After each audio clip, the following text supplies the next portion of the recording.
Hey, it's me. I've got a weird one for you tonight. So you know how sometimes people talk about the Mandela Effect, like remembering a movie line that never existed, or a logo that's wrong now. That's already pretty strange. But lately, I've been getting a lot of stories that crank that up to a much darker, more personal level. People aren't just misremembering cereal boxes. They're remembering deaths, their own deaths, the deaths of friends and family, funerals, obituaries, whole grieving processes, for people who are somehow still alive and walking around like nothing ever happened. And these aren't folks who are high or half asleep or making up creepypasta. These are people who insist they're rational, who triple-checked, who sometimes have multiple witnesses backing them up. They grieved, they moved on, and then reality seemed to snap back. So tonight, we're going to sit in that space for a bit. Not horror, no jump scares, just that cold, strange feeling you get when the world doesn't quite line up the way you know it should. All right, so check this out. Story 1, The Funeral. That Only I Remember by U.O. Back Bay Ben. I'm a 34-year-old guy living in Boston, and I swear I watched my old college roommate get buried. I need to say up front, I'm a rational person. I work in finance. I'm not into drugs. I was completely sober through all of this. And I've gone over this in my head 1,000 times. So, my roommate in college, Mark, and I were close.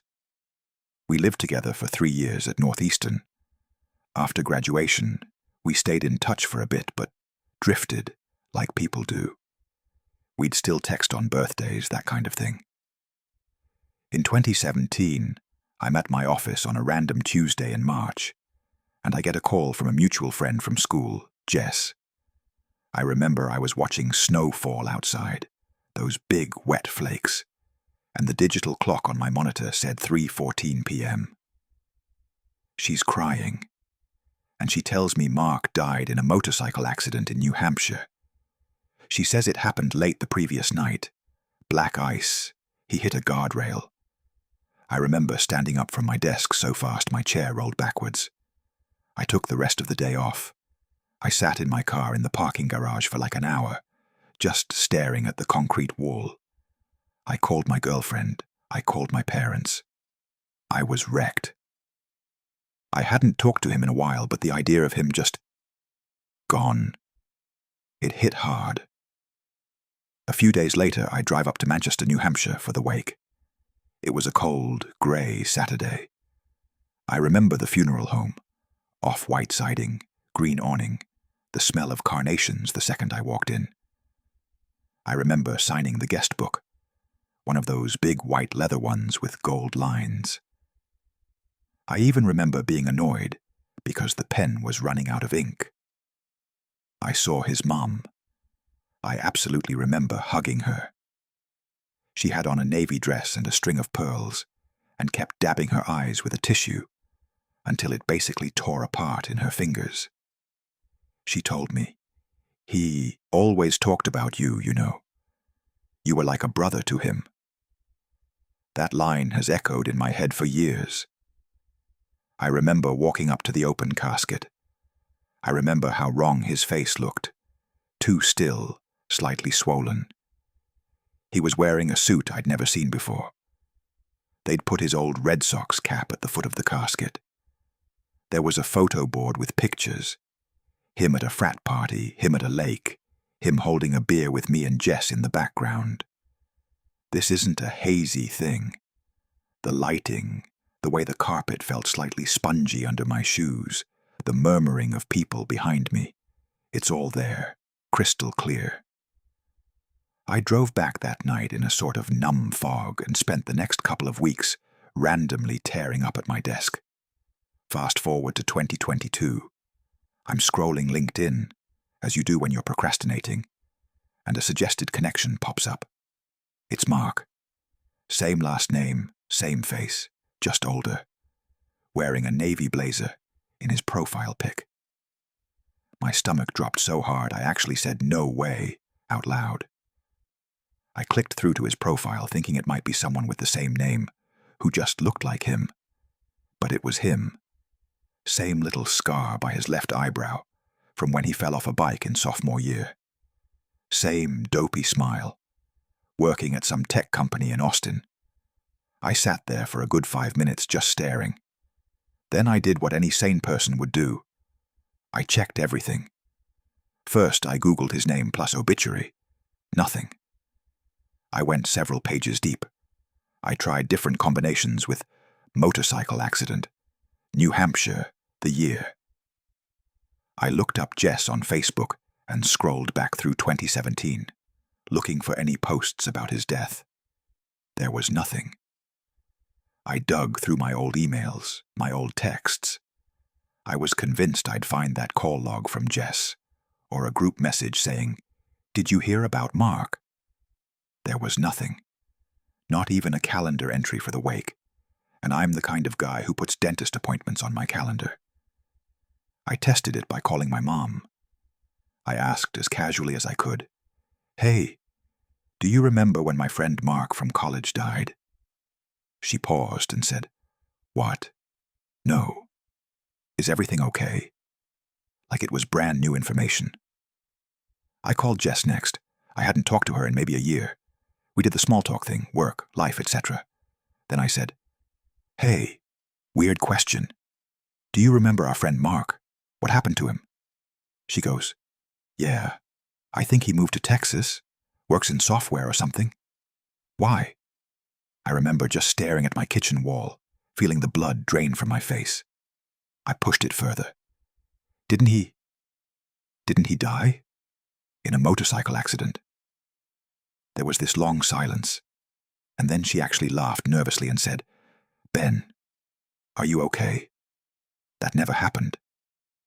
I didn't tell her about the wake. I just changed the subject because I didn't know how to explain that I had stood next to her in a funeral home 5 years earlier. Later that night, I did the only thing left to do. I sent a connection request to Mark on LinkedIn with a short message. "Hey man, long time. Hope you're doing well." He accepted it about an hour later. Then he messaged back, "Ben, wow, it's been ages. I'm great. Living in Austin now. You still in Boston?" I stared at those words for a long time. I typed, "Yeah, still in Boston. We should catch up sometime." I didn't ask him if he'd ever wiped out on a motorcycle in New Hampshire. To this day, I can still smell the carnations in that funeral home. I can see his mum's face. But there's no record, no memory from anyone else, that it ever happened. There's no logical explanation. What do you think happened? All right, this next one is a bit shorter, but it hits that same nerve. Story 2. The Co-Worker. We all mourned by you office ghosted. Has anyone else had this happen at work? This was in 2016 in Toronto. I was working at a mid-sized marketing firm downtown. Open plan office, bad coffee, the usual. There was this guy in our department, Raj, mid-30s, super funny. Always had snacks at his desk. He'd bring in homemade samosas sometimes, and basically became everyone's favorite person. One Monday morning in late October, I remember walking in, and the atmosphere felt off. People were quieter than usual. A couple of folks were clearly crying. Our manager called a quick meeting and gathered us in the little glass-walled conference room. She looked wrecked. Red eyes, crumpled tissue in her hand. She told us Raj had been hit by a drunk driver on Friday night and didn't make it. I remember her exact words. He passed away on the way to the hospital. When she said it, one of the designers, Anna, just broke down. We spent the rest of the day in shock. I was completely sober, no meds, nothing that could mess with my memory. I'm a rational person, but that day felt like moving through molasses. HR sent an email around later with grief resources and details about a memorial they were planning. I specifically remember the email because they used this stock photo of a candle that looked weirdly cheap for such a serious topic. We signed a big card for his family. People wrote these heartfelt messages, talking about his laugh, his food, how he brightened the office. A couple of us went out for drinks after work, just to process. We toasted to him. I cried on the subway home, which I almost never do. Here's the thing. A few weeks later, like 3 at most, I'm coming in on a Wednesday. It's chilly, first snow of the season. I swipe my badge, step into the elevator, and who's standing there scrolling his phone? Raj. I actually froze. My brain did this thing where it knew his face, his coat, the stupid lanyard he always wore, but was also screaming that this was impossible. The elevator doors closed and I blurted out, "You're here?" He looked up, a little confused, and said, Yeah. Morning." Like I was the weird one. I kind of laughed this high, shaky laugh, and said, "I thought," and then chickened out. I didn't know how to finish that sentence. The rest of the day, nobody acted like anything was strange. People talked to him, asked about his weekend, stole his snacks. I quietly asked Anna if she remembered that HR email, the meeting about his accident. She just stared at me and said, "What email? Are you okay? You look pale." I searched my inbox. No grief resources, no memorial details, no stock candle photo. I even checked deleted items. Nothing. I tested it again a week later by bringing up drunk driving in conversation with my manager, sort of sideways, like, "It's scary you hear about people our age getting hit." She just nodded and said something generic. No flicker of recognition, no reference to Raj. I know how this sounds, but I am absolutely sure we had that meeting. I can still see my manager's mascara streaked down her face. I can still feel the dent from the cheap blue pen I used to sign the card. It's like there was an entire timeline where we mourned him, and then some switch flipped and only I kept the memory. To this day, I can't explain it. Has anyone else experienced something like this? Let's keep going. Story 3. I remember dying on the highway by Anonymous. I've never told anyone this before, mostly because there's no way to bring it up without sounding insane. But every anniversary of this day, I get this phantom dread, like my body remembers something my timeline doesn't.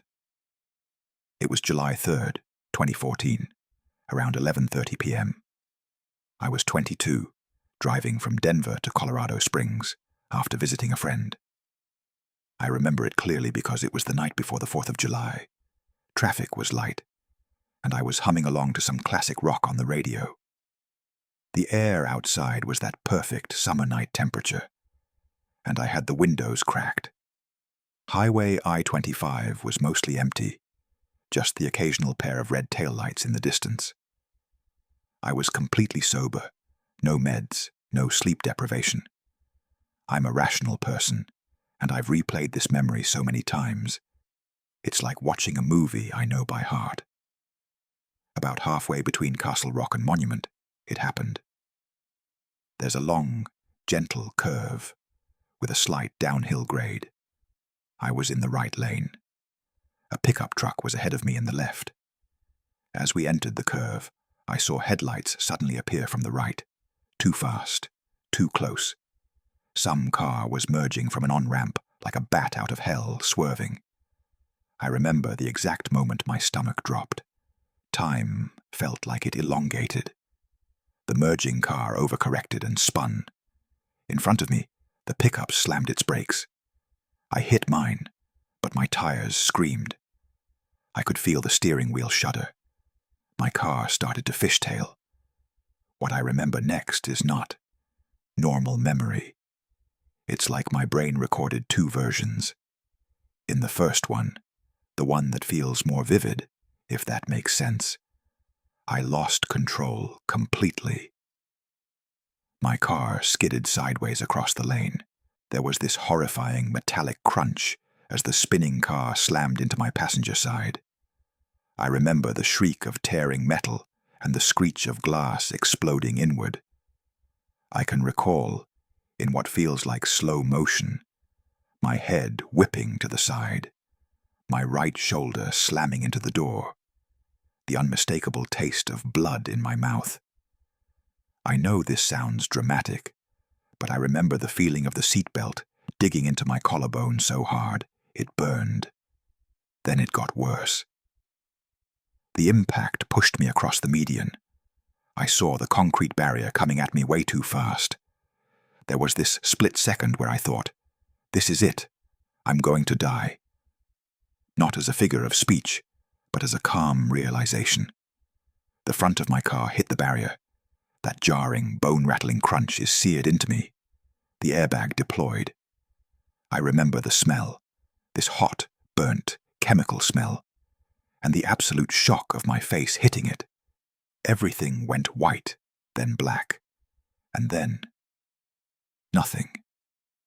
Except there is a second version of the memory layered over it like a glitchy transparency. In that one, as my car starts to fishtail, I correct just in time. The spinning car narrowly misses me.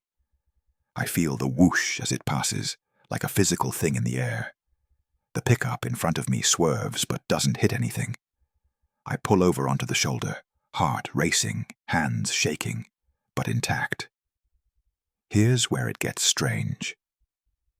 The crash memory feels like it took longer, but when I looked at the dashboard clock, only a few seconds had passed. What actually happened, as far as this reality is concerned, is that I ended up safely on the shoulder. The spinning car ended up in the median, damaged but upright. The pickup stopped too. We all sat there, catching our breath. I got out and walked over, legs shaking like they were made of jello. We all checked on each other.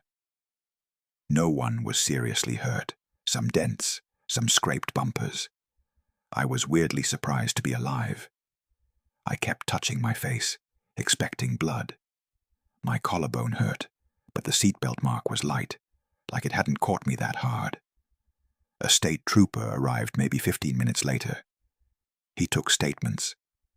I remember him shining his flashlight in my eyes and asking if I'd hit my head. I said no, because in this version, I hadn't. But in the other version, the one I can still feel in my bones, I absolutely had. I tested my own memory that night, almost obsessively. When I got to my parents' house in Colorado Springs, I checked every part of my car with a flashlight. No big dent on the passenger side, no crumpled hood, no sign of a barrier impact, just some rubber streaks on the tires from the braking. I stared at myself in the bathroom mirror for a long time. No cuts, no bruises, except a light redness where the seatbelt had been. But my body had that post-adrenaline shakiness times 10, like I'd just survived something much worse. For weeks after, I had these vivid nightmares. In them, it always went the way of the crash. Sometimes I'd wake up right at the moment of impact, gasping, heart hammering. Sometimes I'd go further, hearing sirens, feeling hands on me, smelling smoke. In one dream, I remember looking down at my own body from above, crumpled in the car. I tried to be logical. Maybe I was just catastrophizing, my brain filling in what could have happened. But there's this one detail I can't shake. About a year later, I was back home for a visit, and my mum was cleaning out a drawer. She found an old sympathy card tucked behind some papers. It was one of those generic ones, clouds on the front. Inside, in my aunt's handwriting, it said, "I'm so sorry for your loss. I can't imagine what you're going through. Call me if you need anything." Except my aunt had never lost anyone in our family at that time. We hadn't had a funeral in years. When my mom saw it, she frowned and said, "Huh, I don't remember what this was for." That card haunts me. It felt like a leftover artifact from a version of reality where I didn't make it off that highway, where my parents did get that awful phone call. I know how this sounds, but the memory of dying feels as real, if not more real, than the memory of pulling over safely. To this day, every July 3rd, I get this tightness in my chest around 11:30 p.m., like my body is remembering an anniversary my calendar doesn't acknowledge. I don't know what to call this. A time slip?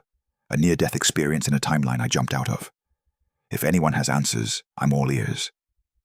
Okay, this next one is more of an investigation, with multiple people involved. This one really got me. Story 4. The Teacher Who Had Two Funerals, by Yu Chu, Small Town Glitch.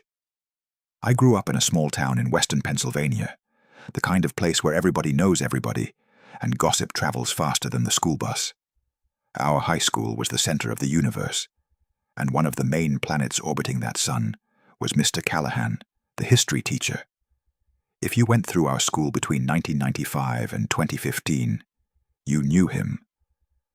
Tall, kind of lanky, salt and pepper hair, always in a tweed jacket that smelled faintly of coffee. He had this way of telling stories about the American Revolution that made you forget you were in a cinder-block classroom with flickering fluorescent lights. This matters because his death was a big deal. At least, I remember it being a big deal. It was my junior year, so this would have been 2008, early spring. One Monday morning, the principal came on the PA with that serious tone we all recognized. He announced that Mr. Callahan had passed away over the weekend from a heart attack.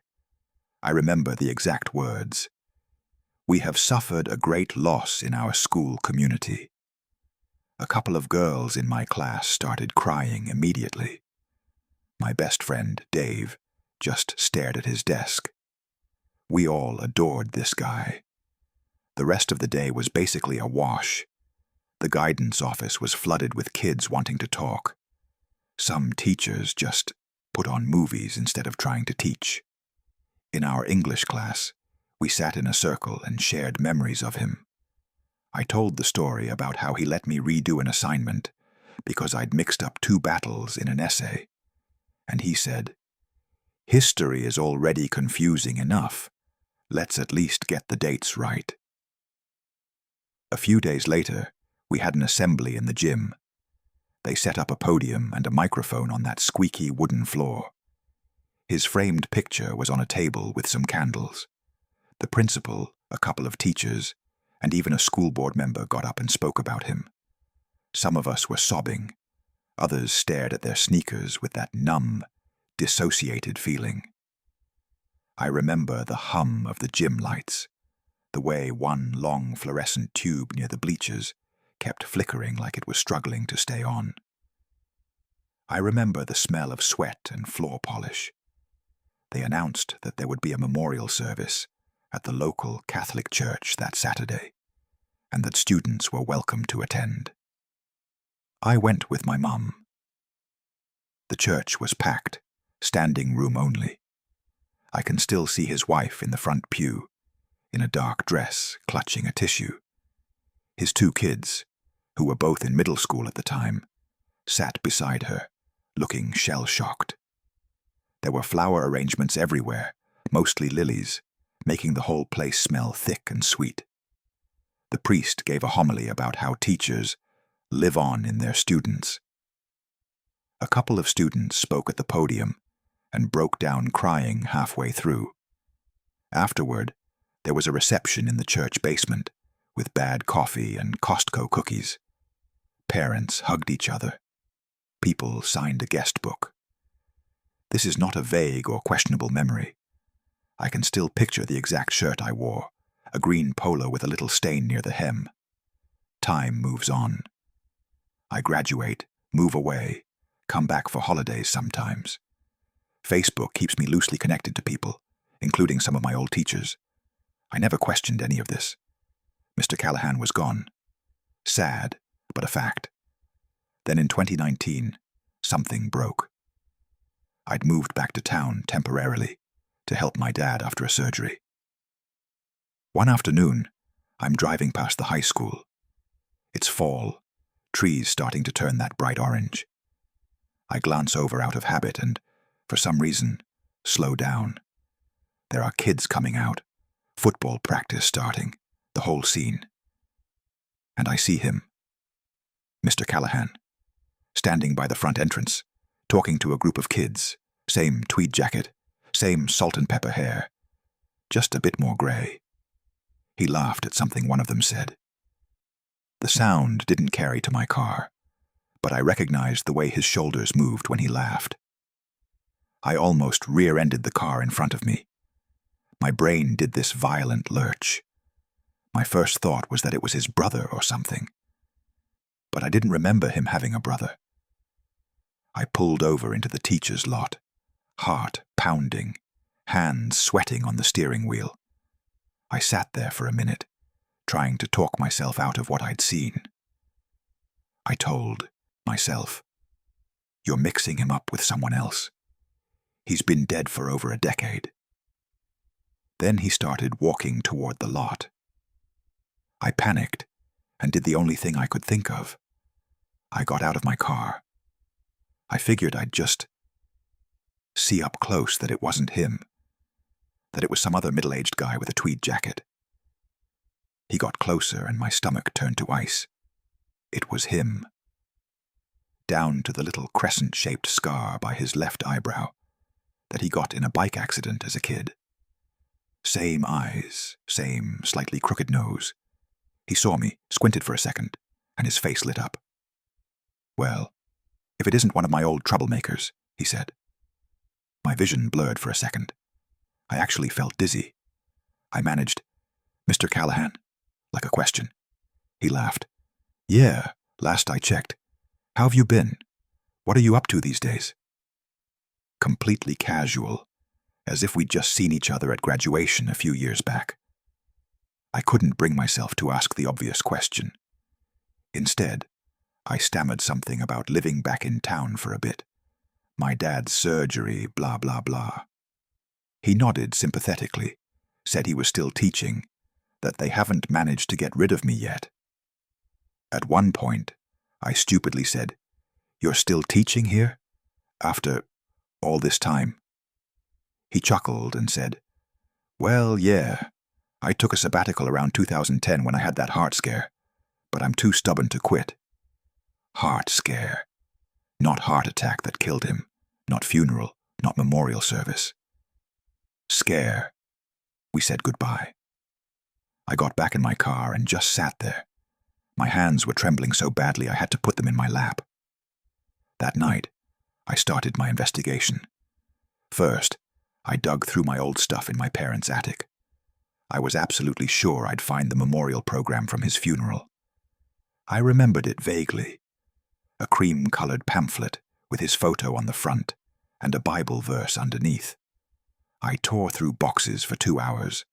Old yearbooks, concert tickets, crumpled notes from high school. No program. No mention of his death in my yearbooks either.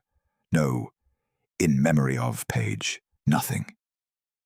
Okay, maybe it was just my memory embellishing things. So I went digital. I searched the local newspaper archives online for his name and obituary. Nothing. I tried the town name plus "teacher dies heart attack high school" and got some totally unrelated dude from the 90s. At this point I thought, I'm not crazy. Somebody else has to remember. So I texted Dave, my best friend from school. I said, "Hey, super random, but do you remember when Mr. Callahan died?" He wrote back almost immediately. "Died? Dude, he's my neighbor. I see him walking his dog all the time." I called him. My voice must have sounded weird because he kept asking if I was okay. I told him I vividly remembered the announcement, the assembly, the church service. There was this silence. Then he said, "We did have an assembly, but that was when his dad died. Remember? He took time off. Maybe you're mixing it up." That stopped me cold. In my memory, the assembly was absolutely about him. But I had to admit, the idea that I'd confused father and son in a teenage blur of emotions was at least possible. I tested that theory by messaging 3 more old classmates from different social circles. I asked very neutrally, "Do you remember Mr. Callahan ever dying, or there being a funeral for him?" 2 of them replied with some version of, "What? No, he's still alive. I had coffee with him last year." The third said, "We had that thing when his dad died, though, right?" The dad thing came up again. That was the first I remembered hearing of his father dying, but multiple people agreed on it. No one, except me, had any memory of the school mourning him. The thing that really messed me up came a week later. I ran into him, Mr. Callahan, outside the local grocery store. He was with a woman who looked familiar. It was his wife.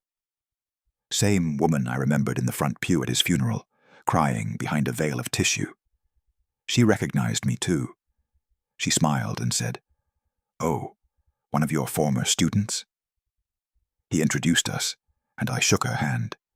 It was warm, solid, very much belonging to a living person.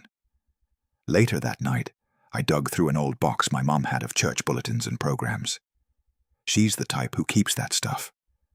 I found a bulletin from the exact church I remembered his funeral being in, dated the same week I thought it happened, early April 2008. On the back, under prayer intentions, it said, "For the Callahan family in their time of loss." No specifics, no first name, just that one line. To everyone else, that line probably meant his father. But to me, reading it in the dim yellow light of my parents' kitchen, it felt like residue from a different version of events. A version where we really did gather in that church for him. I know how this sounds. I wasn't under the influence of anything.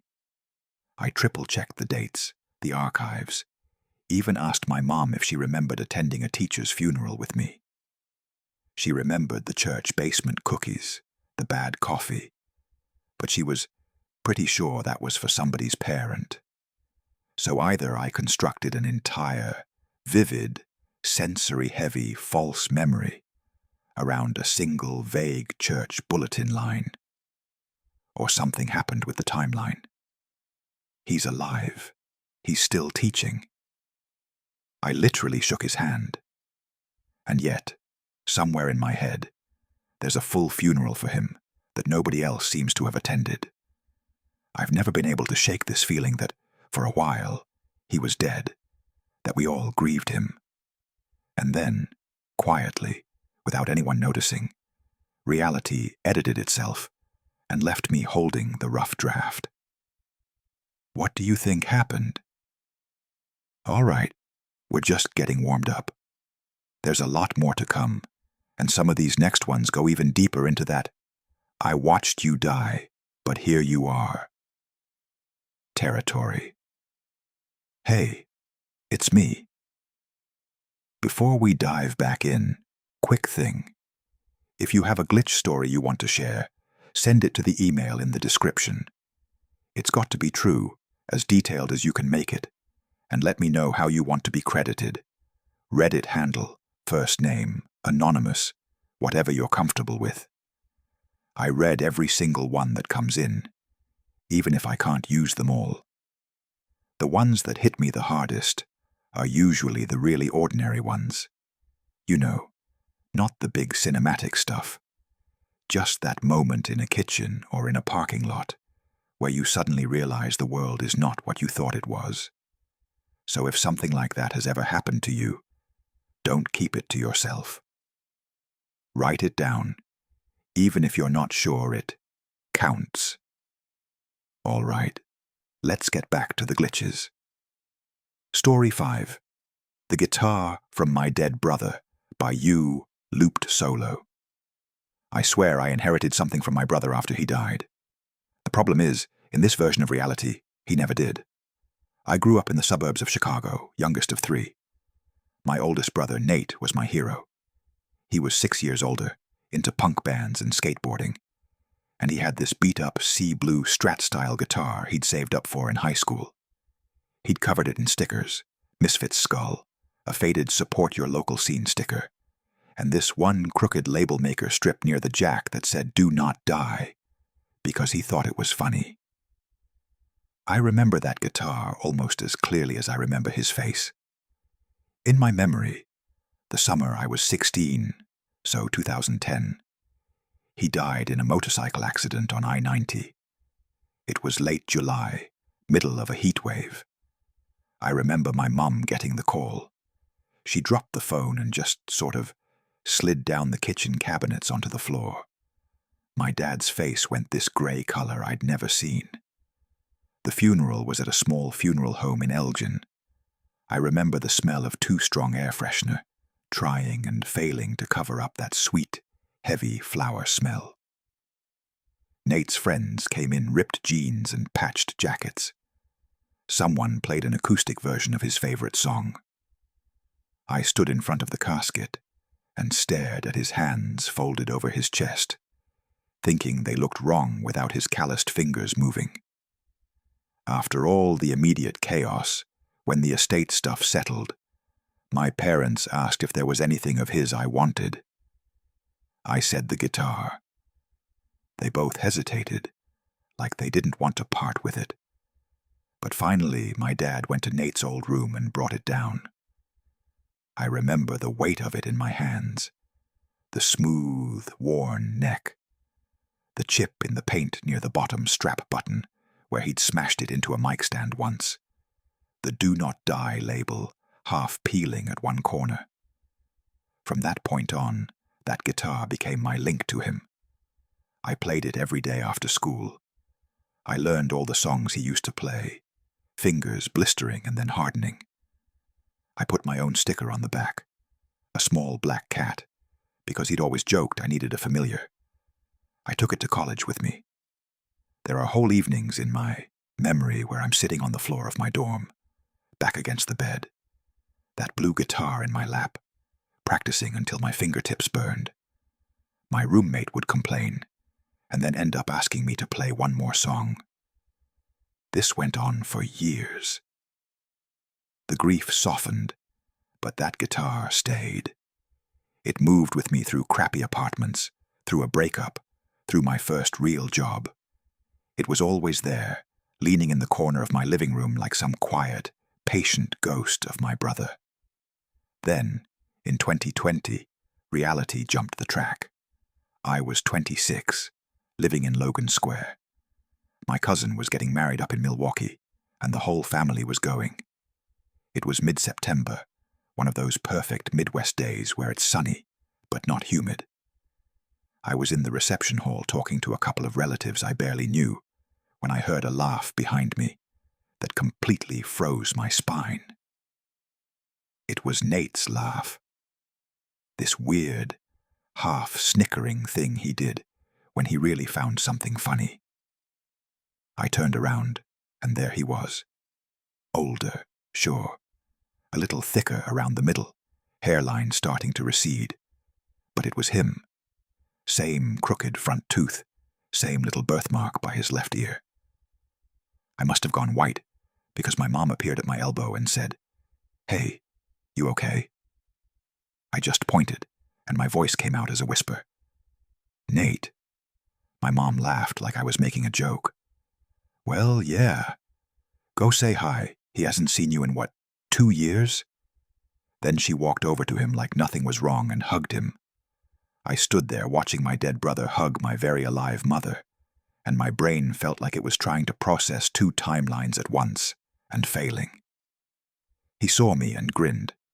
"Hey, squirt," he said, exactly like he used to. He hugged me, solid and warm, and smelling faintly of aftershave and beer. I couldn't breathe. I was completely sober, by the way. I don't even really drink at weddings. I managed, "I thought you..." and then stopped because what was I supposed to say? "I thought you died 10 years ago." He gave me a confused look. "Thought I what?" I choked it back. "Nothing." It's just been a while. All night, I watched him. People kept referencing things that had supposedly happened in the missing decade. My dad asked about his job in Seattle. My aunt told him she was glad he'd made the flight this time. None of it lined up with the reality I remembered, where our family's entire trajectory had been altered by his death. On the drive back to Chicago, I had this single, focused thought: the guitar. If he never died, I wouldn't have inherited his guitar. That, for whatever reason, became my litmus test for whether I'd fully lost it. I pulled into my street around midnight, heart pounding so hard my hands were shaking on the steering wheel. I ran up the stairs to my apartment, barely remembering to lock the door behind me. The corner of my living room where I always kept the guitar was wrong. There was a guitar there, on the stand, but it wasn't the sea blue one. It was a basic, glossy black Squire Strat, the kind you'd buy in a starter pack. No stickers, no chipped paint, no label maker strip saying, "Do not die." I grabbed it. The weight was off. The neck felt slightly thicker. I flipped it over, looking for my black cat sticker. Nothing. Just clean black paint. I'm not crazy. I knelt there, clutching this unfamiliar instrument, and felt my stomach drop in a way no roller coaster has ever managed. I went to my phone and scrolled back through years of photos and videos, looking for any shot of me with the guitar. They were there, dozens of them. Except in every single one, I was holding the black Squire. In my head, those exact moments existed with the blue guitar. I could describe, in detail, the way the chipped paint looked under different lighting. But in the photos, that chip wasn't there. My brain did this weird double vision thing, where it tried to overlay the remembered guitar onto the one in the picture, like a glitchy Photoshop job. I triple-checked. I opened my old Instagram. There was a clip of me covering a song in my college dorm room. I remembered the caption, "Miss you, Nate, playing this for you." The caption was still there, but the guitar in the video, black. I went one level further. Back in 2013, I'd taken Nate's guitar to a little shop in Wicker Park to get it set up professionally. I dug up the email receipt. It just said, "Electric guitar setup, Squire Strat." I called the shop the next day and asked, totally playing dumb, "Hey, I brought in this blue Strat years ago. Do you keep records of specific instruments?" The guy on the phone looked up my name and said, "I've got you for a black Squire. Nothing blue in here." I know how this sounds. I was completely sober. I've gone over this 1,000 times. I even asked my roommate from college, "Hey, do you remember Nate's guitar being blue or black?" He said, "Black." "Why, did you repaint it or something?" So here's where I'm at. I have a decade's worth of grief for a brother who, apparently, never died. I have calluses on my fingers from an instrument that, in this reality, was never his, never stickered, never chipped the way I remember. And I can still feel the sea blue guitar, the exact curve of the body against my ribs, the way the neck had worn smooth where his thumb had rested for years before I ever touched it. To this day, I can't explain it.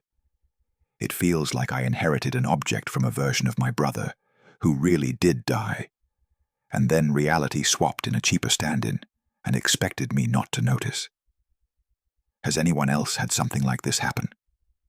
On a similar note, here's a quick one that takes place in a much quieter setting, at least at first.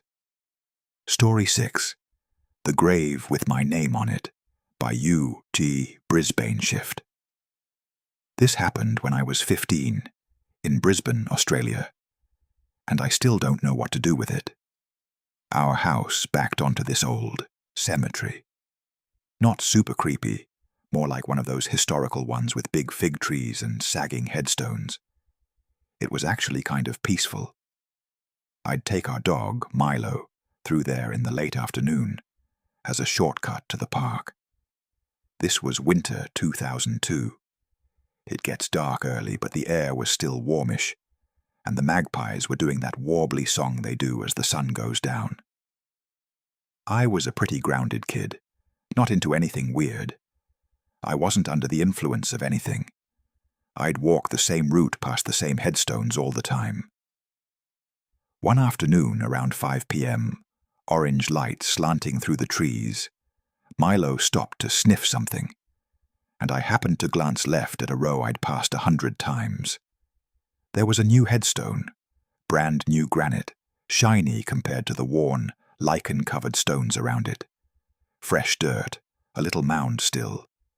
A bunch of carnations stuck in the ground, their petals bright red against the brown soil. I walked closer, half out of curiosity, half out of that weird respect you feel around graves. Then I saw the name. It was my full name. First, middle, last. The dates underneath, 1987, 2002. I just stood there, heart pounding in my ears. For a second, the world went really, really quiet, like someone had hit mute on reality. The only thing I could hear was Milo's collar jingling as he sniffed the grass. My first thought was, this is some kind of horrible joke, like one of my mates had put it there to mess with me. But who would go to the trouble of ordering a real granite headstone, engraving it, burying it? This wasn't a spray-painted sign. It looked official. I read it again. Same spelling as mine, including my slightly unusual middle name. The death date was 3 days earlier. I tested it the only way I could think of. I reached out and touched it. The stone was cool under my fingers, solid. The engraved letters were sharp, not worn. I pressed my palm against the date, 2002, and felt this wave of nausea, like vertigo, wash over me. Milo whined and tugged on the leash, like he wanted to go. I yanked my hand back and basically power-walked the rest of the way home. At dinner, I told my parents. I said, "You know that cemetery? There's a grave with my name on it. Same birthday even." I tried to sound jokey, but my voice cracked. My dad chuckled and said, "You sure you read it right, mate?" My mum gave him a look and asked if I was feeling okay, if I'd been sleeping enough. I insisted. "I'm not crazy. It's there. Fresh dirt and everything." They kind of brushed it off. My mum said, "Well, there are only so many names, right?" But I could tell she was unsettled. After dinner, I grabbed our little disposable camera, you know, the kind you wind, and told them I was taking Milo out again. I went straight to the spot, heart hammering. The headstone was still there, exactly as before. I took 3 photos, from different angles, like I was documenting a crime scene. The click whir of the camera sounded way too loud in the quiet. For the next week, I checked that grave every day. The flowers wilted. Someone left a little stuffed koala on the mound. I never saw any mourners, but once I thought I spotted an older couple in the distance, standing by it. When I blinked, they were walking away. 2 weeks later, my mum brought the developed photos home from the chemist. I tore into the envelope, fingers shaking. I flipped through until I found the 3 shots of my grave. In every one of them, there was just a headstone with a different name.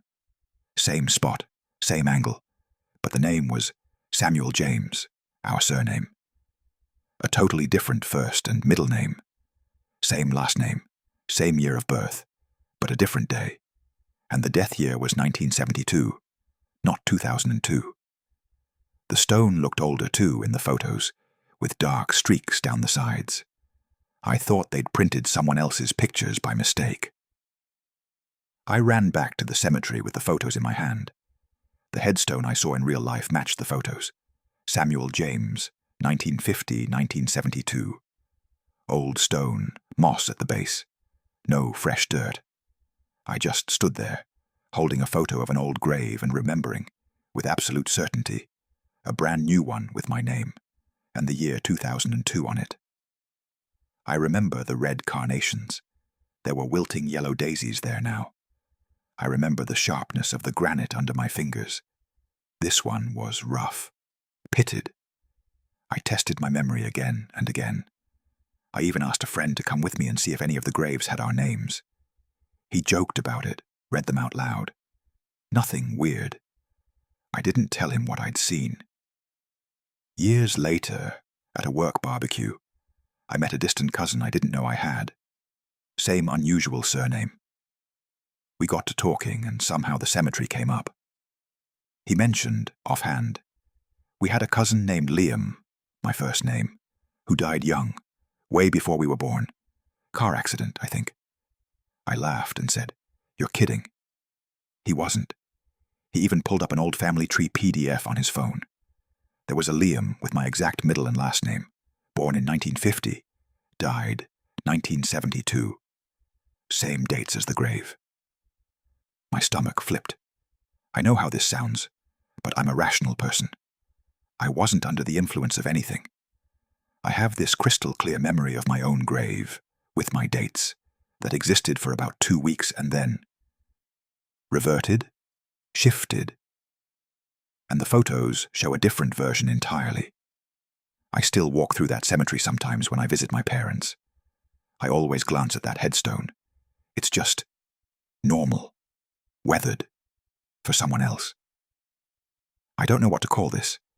Did I see a version of my own death that never quite happened? Or just scare myself with some bizarre, hyper-detailed hallucination?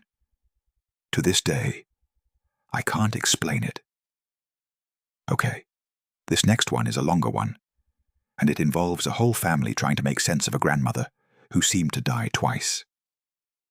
Story 7. My grandma died.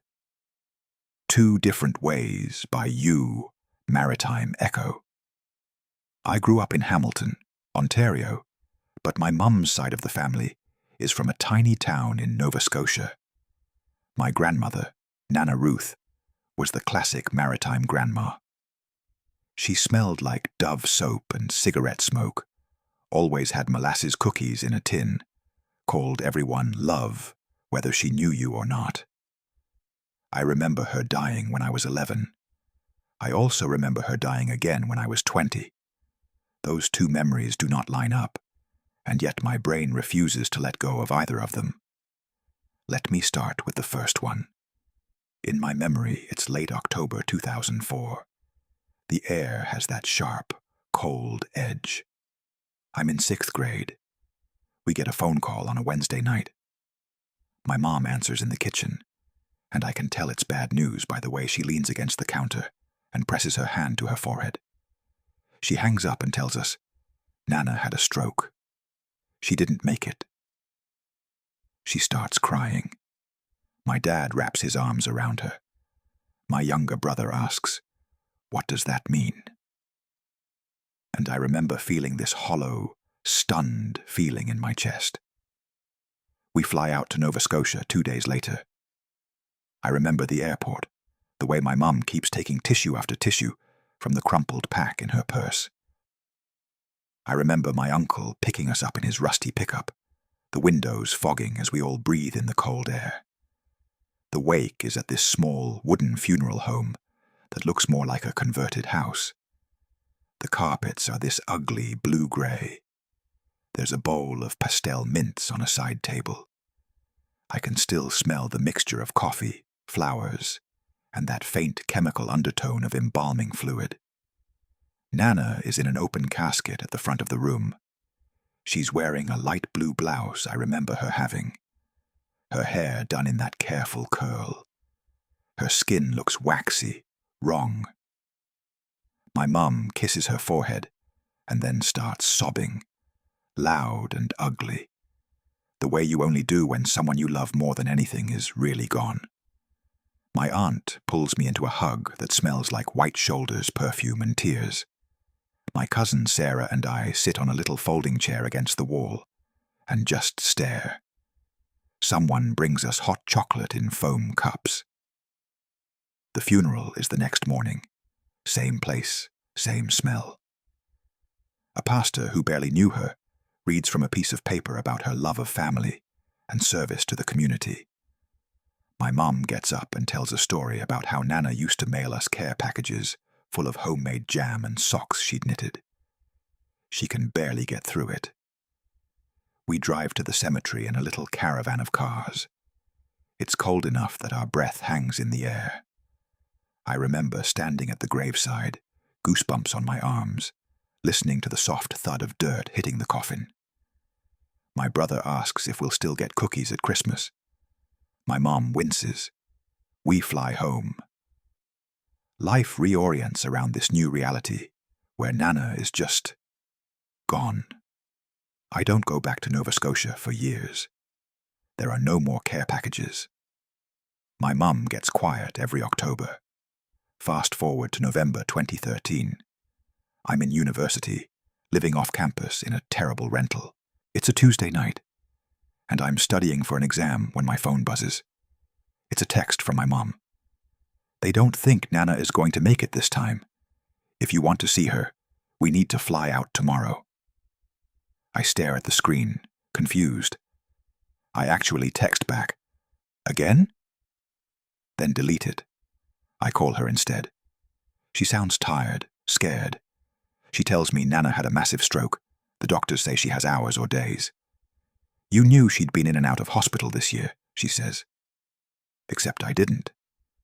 In my memory, the last time I saw Nana, she was lying in a casket. I brush it off as me being a bad granddaughter and say I'll come.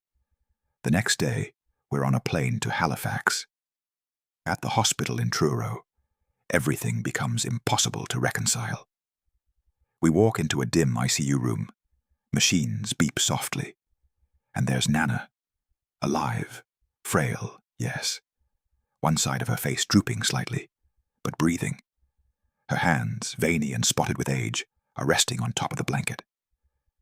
My mom leans in close, tears in her eyes, and says, "Mom, look who's here.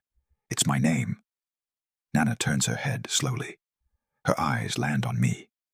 They light up. "Oh, love," she says, her voice thin but unmistakable. "You got so tall." She reaches for my hand.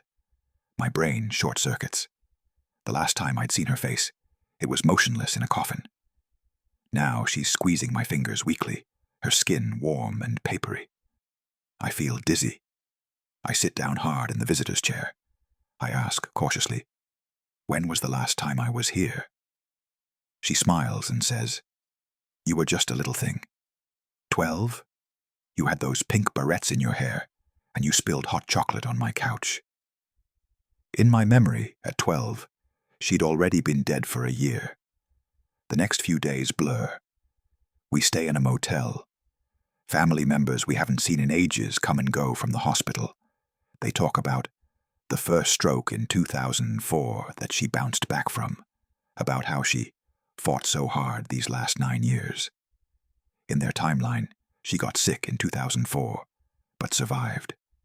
In mine, she died. I test everyone, gently. I ask my uncle, while we're getting coffee, "Hey, didn't we have a funeral for her back when I was a kid?" He frowns. "We had a service at the church when she first got sick, to pray for her. Maybe that's what you're thinking of." I ask my cousin Sarah, "Do you remember seeing Nana in a coffin when we were like 11? She gives me a strange look and says, "No. We had that thing at the church where she lay in a hospital bed up front, for the pastor to bless her." Is that what you mean? That is not what I mean. My memory of the casket, the blue blouse, the smell of flowers, it's all too detailed to be some misinterpreted blessing. Nana dies 2 days later, in the early morning. I'm actually in the room when it happens. The nurse turns off the monitor. My mom sobs into my dad's chest. I hold one of Nana's hands, and it goes slack in mine. It's awful. It's also the second time I've watched her leave us, and that thought makes me feel like I'm going insane. The funeral this time is at the little white church in town, not the funeral home. She's in a different outfit, a cream-colored dress. The room smells like wood polish and lilies. The pastor knows her well, tells real stories. My mom gives a eulogy again. Bits of it are eerily similar to the one I remember from 2004. Same story about the care packages. When we go to the cemetery, it's overcast, the sky that flat grey Atlantic colour. We stand at a graveside that already has a headstone with her name on it, and the dates carved in while we were at the service. The death year is 2013. I'm shivering, not from cold, but from the feeling that I've been here before, and also, somehow, I haven't. Back home in Hamilton, the obsession starts. I'm a rational person. I wasn't under the influence of anything. I decide to treat this like a research project. First, I go through the family photo albums. There are pictures of Nana with us at Christmas in 2006, 2007, 2009. She's very much alive in them, holding presents, making goofy faces. I have zero memory of these holidays. I remember Christmases in Ontario, with my dad's side of the family, but not these Nova Scotia ones. It's like I have two parallel childhoods, and only one of them stored properly. Then I find something that throws gasoline on the fire. At my parents' house, in a box labeled Keepsakes, I find my old grade school diary. It's one of those cheap ones with a dinky little lock. The key is taped to the back. I open it and flip to October 2004. There, in my messy 11-year-old handwriting, is an entry that starts, "Today, we had Nana's funeral." I describe flying on the plane, the blue carpet in the funeral home, the mints in the bowl. I describe her blue blouse. I write, "Mom cried so much. I cried too when they put her in the ground." I even mention my brother's weird question about cookies. I sit on the floor of my childhood bedroom, holding this diary, and my whole body shakes. This isn't a fuzzy adult memory that could be chalked up to nostalgia or mixing events. This is a contemporaneous record. 11-year-old me believed we had buried our grandmother. I show it to my mum. She reads it, her mouth a thin line. She looks genuinely disturbed. "We did go out there that fall," she says slowly. "She was very, very sick. We thought we were going to lose her. We had that service at the church to pray over her. Maybe you processed it as a funeral." I point to where I wrote about the casket, the blue blouse, the sound of dirt on the coffin. "I remembered all that before I found this," I say. "Why would I make that up at 11? She doesn't have an answer. She just gets this faraway look and says, "I remember picking out that blue blouse for her, but that was to bury her in now. This time." Then she corrects herself. "Or I thought it was." We both sit there on my old bed, staring at the little diary page like it's a bomb. I go further down the rabbit hole. I ask my aunt if she remembers ever planning a funeral for Nana back in 2004. She says something that makes my skin crawl. "We started making arrangements when the doctor said she might not make it. We even booked the funeral home, picked out a casket. Then she rallied. We cancelled everything. It was like she came back from the dead." "What did the casket look like?" I ask, trying to keep my voice steady. She thinks for a second. "Light blue, I think. Your mom chose it. Said it matched her eyes." I don't know which version came first anymore. The one where we cancelled the funeral, or the one where we went through with it. My diary says we buried her. My family's memories say we almost did. The last piece of weirdness. There's an old VHS tape in a box labeled family events. One of them is marked Nana 2004. I feel this lurch in my stomach when I find it, convinced it's a recording of that first funeral. We get out the ancient VCR and pop it in. The picture flickers, blue screen, then static. After a few seconds, it comes up. Nana in a hospital bed at the front of the church. The pastor praying over her, people walking up to touch her hand. She looks half asleep, not dead. Then, halfway through, there's a jump. Sudden static. Then a different scene from years later. My brother's hockey game in 2007. Someone taped over the rest. I'm left with this, a childhood memory, a diary that backs it up, and a family history that almost matches, but not quite. It's like I lived through the version where the worst-case scenario happened, and everyone else got the version where she pulled through. At least for a while. I'm not crazy. I've triple-checked dates, talked to relatives, combed through photos. There's no logical explanation that stitches all this together neatly. I still think about standing by her grave in 2004, and then again in 2013, like I was allowed to say goodbye twice, but from two different timelines. What do you think happened?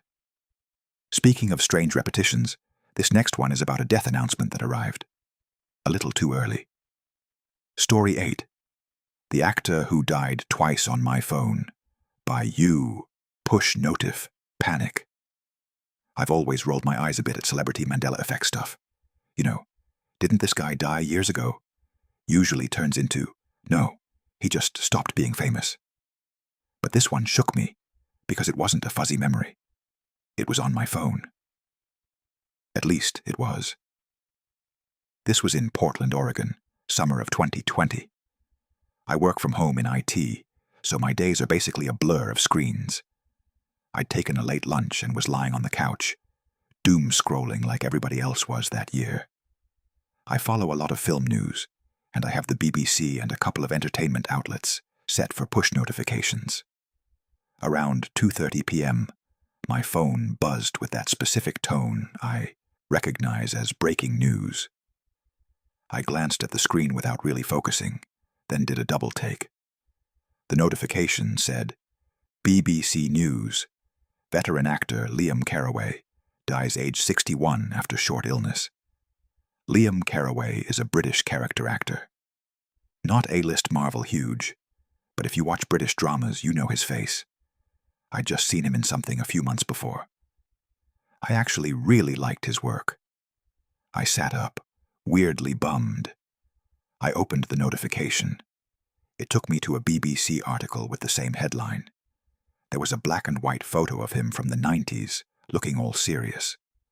The article mentioned he'd passed away peacefully at home after a brief battle with pneumonia. It listed a couple of his notable roles, quoted a co-star calling him a gentle giant. I remember the phrase, brief battle with pneumonia, specifically. It stuck with me because my grandfather had died that way. I scrolled through Twitter. Liam Carraway was trending. People were posting clips of their favorite scenes, saying how underrated he was. One tweet had a crying emoji chain. Another said, 2020, can you chill for 1 second? I liked a couple of them. I'm not crazy. I know I saw that. I texted my friend Riley, who's also a film nerd. Ugh, did you see Liam Carraway died? He replied almost instantly. Wait, what? No. Link. I pasted the BBC link. He wrote back, man, that sucks. Loved him in Harbour Street. We messaged back and forth for a bit, sending YouTube clips. Then I went back to work. Cut to maybe 3 days later. I'm on YouTube, and a suggested video pops up. Liam Carraway discusses his new role in Harbour Street reboot, Interview. The upload date is that day. I click, half assuming it's some old clip with a misleading title. Nope. It's him, sitting in a Zoom interview, talking about filming during COVID, making jokes about his quarantine beard. Alive. Very much not dead. My first thought, embarrassingly, was that this was pre-recorded and they'd rushed it out as a tribute. But he's mentioning stuff that happened that week, referring to yesterday's episode of some show, that kind of thing. I pause the video, heart racing. Then I do what I always do. I try to find the glitch point. I open my BBC app and search Liam Caraway. No results. I try Google. BBC Liam Caraway dies aged 61 after short illness. Nothing. Just his IMDb page, some fan Tumblr, no obituaries. I go to Twitter. Liam Caraway is trending again, but this time it's all new interview and can't wait for the reboot. I scroll way, way down. No RIP tweets, no crying emoji chains, not even my own likes from a few days before. I check my messages with Riley. The text where I told him, Liam died, gone. The link I sent, not there. The convo now jumps from some meme about routers straight to us talking about a game. No gap, no obvious deletion. At this point, I feel genuinely sick. I was completely sober, not sleep-deprived. I'm a rational person, but I can't find any trace of something I know I saw, down to specific phrases. I go into my phone's notification history. Android keeps a log, and I hadn't cleared it. I scroll through. Emails, weather alerts, Slack pings. Nothing from BBC about Liam. I swear I stared at that log for 10 minutes, willing the notification to appear. Then I remember one last thing. When I'd opened the BBC article, I'd absent-mindedly taken a screenshot. I do that a lot when I want to remember to tell someone something later. I open my Photos app, hit the little magnifying glass, and type screenshot BBC. A bunch of images come up. Breaking news banners, graphs, whatever. No Liam Caraway headline. I expand the search to just screenshot. There are hundreds. I scroll back to the date, 3 days ago.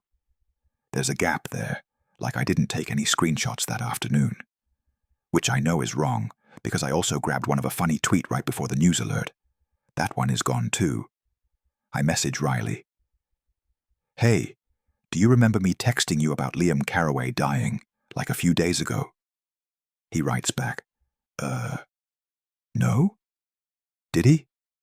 He's doing press right now, dude. I push. I sent you a BBC link. You said you loved him in Harbour Street. He sends me a laughing emoji and says, you dream all that? LOL. To test myself further, I search Liam Caraway dead on Twitter, with the date filter set to that day. A few people are making the same joke about him being dead handsome in some old movie. But no RIPs, no mourning. It's like that whole microwave of grief just didn't happen. Fast forward 2 years.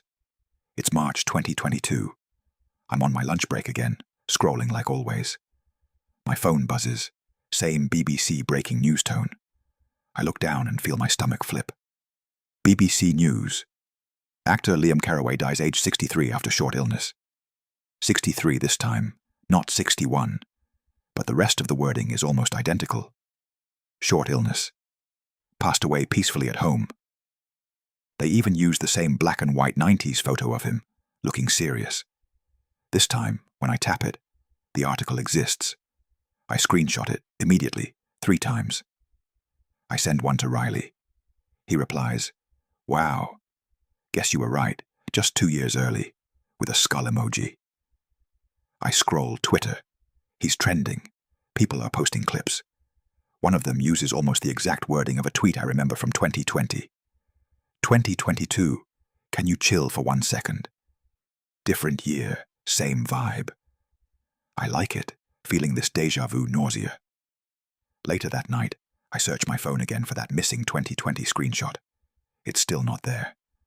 My notification log for that date is still clean. The only record of Liam's death is the 2022 version.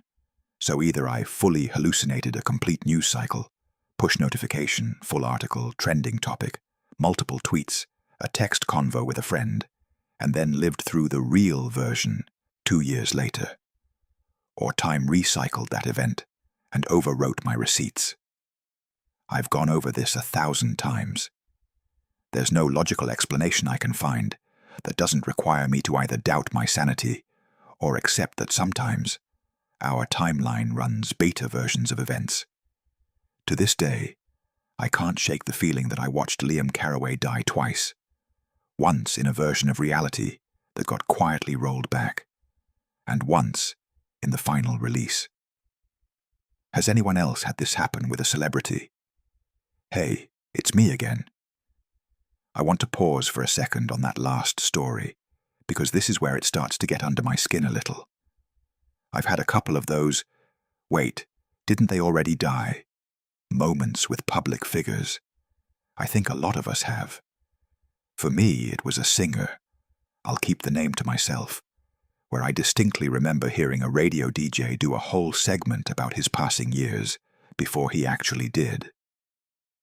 I remember where I was driving, what intersection I was at, the way the low winter sun was in my eyes. And then, when he really did die, and everyone around me was reacting like it was brand new, I had that weird double exposure feeling, like my grief was somehow out of sync with everyone else's. Now, most of the time, I just chalk that up to my brain being a messy filing cabinet. But when I read stories like the ones you just heard, people with physical objects that don't match their memories, diary entries from the wrong funeral, full office meetings about a death that never happened, it makes me wonder if our memories are messy, or if the software they're running on is getting patched while we're still awake. Anyway, let's keep going. The next batch of stories takes this remembering deaths that never happened thing even further, into places where history and time start to bend.